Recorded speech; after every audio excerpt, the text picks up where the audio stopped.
Hi students, so we have seen something about Dalton's atomic theory. Now, as he said that atom can not be divided further, but which was failed, and I will tell you why it was failed, because there were some scientists who were able to discover that atom consists of universal particles like electron, proton and neutron. So let's begin with the discovery of electron, proton and neutron, guys. So next we come to the discovery of electron, proton and neutron, which are the subatomic particles of atom. So first of all, discovery of electron. J.J. Thomson was the first one to discover electron, and he used many gas discharge tubes. So he also named them cathode rays. So what happened actually, various gas discharge tube experiments were getting conducted by passing electric current through them at very low pressure, and they were able to see some of the rays which they named as cathode rays. And many scientists like Faraday, Davy, Crookes and J.J. Thomson, they all four were associated with it, passing the electric current through the discharge ray tube. And when they saw that if I apply this much amount, 10,000 volts, this is a very, very huge amount of current, voltage potential difference was maintained to pass the current is very huge. And when this is passed through the gas of air, then they feel that there is some rays getting generated, which they name as cathode rays. This was a cathode ray tube, and earlier it's like it has anode, it has cathode, and there is a potential difference of that 10,000 volts here.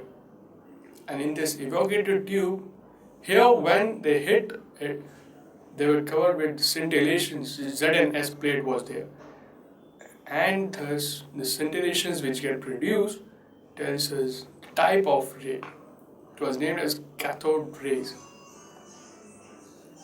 and they come out at right angles to the surface of the cathode and move straight in the straight lines. Obviously, the path is independent of the position of the anode. And here, which I just said, that it was having what? It was having a zinc sulfide layer. And when these rays hit it, the scintillations got produced. The scintillations gets produced, which were able to tell that there is something matter present there. So the first property is that they were able to blacken the photographic plates.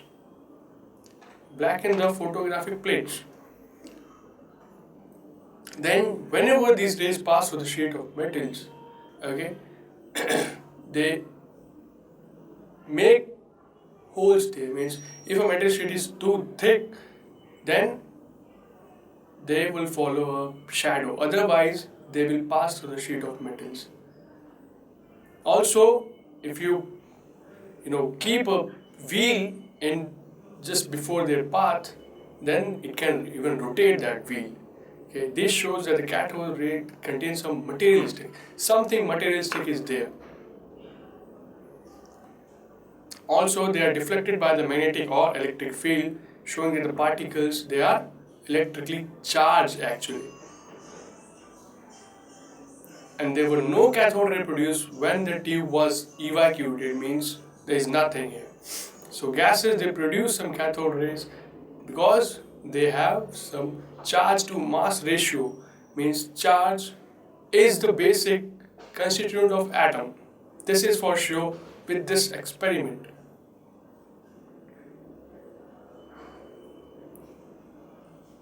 So now when they determine that charge is but what about velocity and what is actually the magnitude of that charge?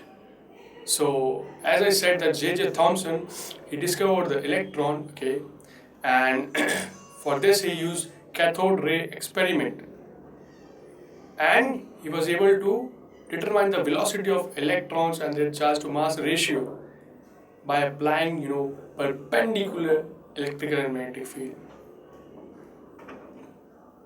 This was the apparatus, this was the setup which he used.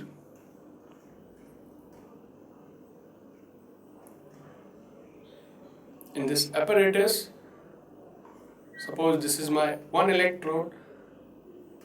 There he has used A, B, C, D, okay, 4 electrodes, and he applied magnetic field perpendicular to the path of even the path of electrons, and he was able to see the fluorescent. This is the fluorescent screen of zinc sulfide, okay, and he was able to see the rays there.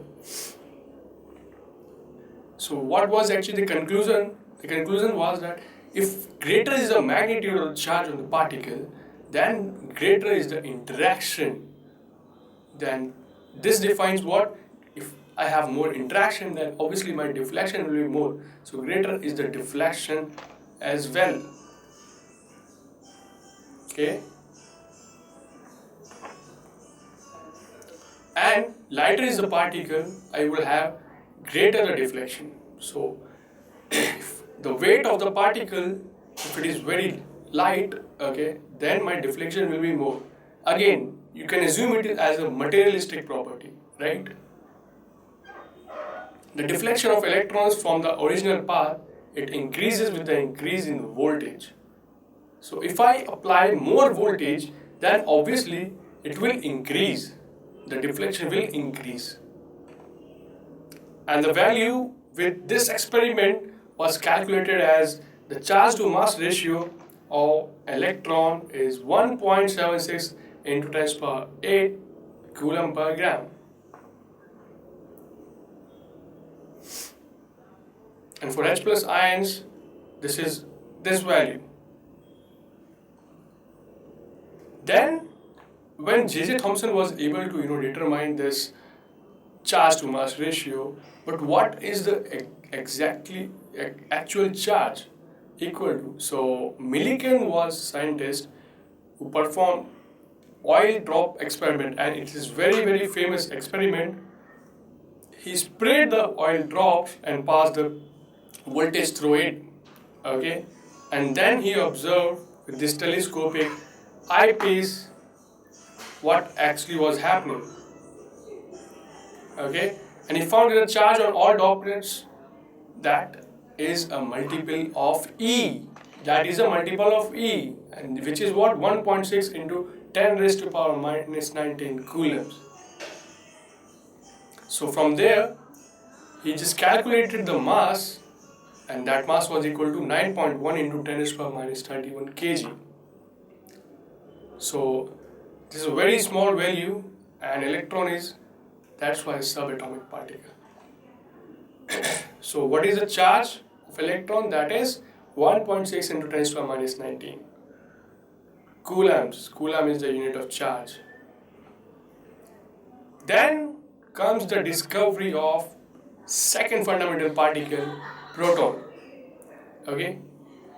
So Goldstein was the one who found that some rays, when passed through these holes in a direction opposite to the cathode rays, they are actually the proton. They are actually the anode rays, because they seems to be coming from perforated anode, which is used in the discharge tube. So this question may come that why anode rays are known as anode rays. Okay, so there were some perforated anode used in a discharge tube. And J.J. Thomson, obviously he measured charge to mass ratio, which we have already discussed. What was the property of positive ions? They are positively charged, first of all, where electron was negatively charged. Then it's either equal to or whole number multiple of charge on electron as well. Means even if I calculate the charge on proton, that is also a multiple of electron charge, electronic charge only. Then unlike the cathode rays, the properties of the positive rays, or we would say anode rays, these are the characteristic of the gas which I will take in my tube. Suppose I have taken hydrogen, suppose I have taken oxygen, suppose I have taken xenon, neon, helium. So it changes. It doesn't remain the same every time. Also, the deflection in the positive rays under the influence of again electric and magnetic field is smaller than which they were observing in the type of cathode rays. And charge to mass ratio, it varies because the change in the positive charge on the rays. Okay? It may be either equal to or multiple of charge of electron. That is for sure. Then comes the discovery of neutron. In the neutron discovery, it was James Chadwick, okay, who bombarded the beryllium element with alpha ray particle.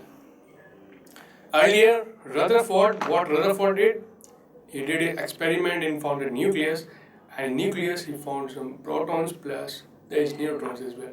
So, but the confirmation Chadwick gave, okay, when he bombarded beryllium with the alpha ray particles, and he noticed the emission of a radiation having the characteristic like the radiation was very penetrating, first of all, and it was found that you have approximately the same mass as that of protons, means the mass was same as of protons, and they were unaffected by the magnetic or electric field. So that means what? That means that they are neutral particles. They don't have any charge, positive or negative. And so the term neutron was given by this was given to this subatomic particle, which is denoted by N01. Okay. The equation was this, that when I am hitting beryllium with alpha particle, it releasing a neutron here. So this is a neutron here which get released. Okay, with Chadwick he was able to observe. And at present, obviously there are number of evidence, proof, which confirm that electron, proton and neutron, they are the fundamental particle of atoms. Okay. What is the exception? Again, as I told you, exception is this very, very rare element.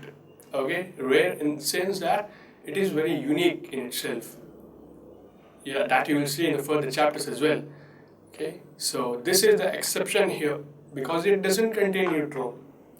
Other than this, every element it contains neutron. And mass of a neutron is 1 AMU. Okay, 1.67 into 10 to the minus 27. So again, it is like same proton thing only. Now let's discuss what we have learned in this part: cathode rays and canal rays. Canal rays are same as the anode rays only. So first of all, sign of the charge. If I would say sign of the charge, obviously cathode ray will have negative and this will have positive. Magnitude of the charge is always -1 and it mostly +1, okay, or +2, +3. Even this can be an integral thing, right? Okay. Then mass is a definite value of cathode rays, but for canal rays it varies because the charge varies. Fine. Even the charge to mass ratio is definite here, but again, as the charge varies, so mass will vary and charge to mass ratio will vary. Okay. If you have any doubts in this chapter, you can log on to www.askIITians.com. There you can go to our discussion board and you can post your question by choosing your category. You have to select your category and you can post your question here. We experts at askIITians will answer to your question or doubts within 24 to 48 hours. So students, in this part we saw that how electrons, protons and neutrons, they were discovered by scientists by using cathode ray tubes, gas tubes, etc., etc. Now, how these particles they are arranged in an atom? For this, many models were proposed that I will tell you in my next part. So stay tuned with me.